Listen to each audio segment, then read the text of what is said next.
మిల్లెట్స్‌తో ఇడ్లీ దోస అండి. అందరూ ఇప్పుడు మిల్లెట్స్ తినండి అని అంటున్నారుగా. చక్కటి ఆరోగ్యాన్ని ఇచ్చేటటువంటి, శక్తినిచ్చేటటువంటి ఈ మిల్లెట్స్ ఇడ్లీ దోస అండి నిజంగా చాలా చక్కగా టేస్ట్‌గా ఉన్నాయి.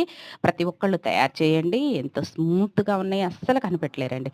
దీనికి నేను ఒరిగలు 2 గ్లాసులు తీసుకున్నాను. 2 గ్లాసులు ఒరిగలికి 1 గ్లాసు మినపగుళ్ళు ఒక 7 అవర్స్ నానబెట్టేసుకున్న తర్వాత ఈ విధంగా గ్రైండ్‌లో వేసేసుకోండి. అదే మిక్సీలో అయితేనేమో విడివిడిగా వేసేసుకోండి. మెత్తగా వేసుకున్న దాన్ని వేరే బౌల్‌లో మనం తీసుకొని, దాన్ని మూత పెట్టేసుకొని ఒక నైట్ అంతా కూడా ఉంచాలి. తర్వాత ఇది బాగా పొంగుతుంది. చూడండి ఎంత చక్కగా పొంగిందో.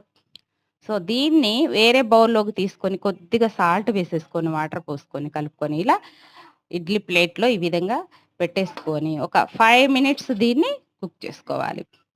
నిజంగా అండి. నోరూరించేటి చక్కటి మిల్లెట్స్‌తో ఇడ్లీ దోస రెడీ అయిపోయింది.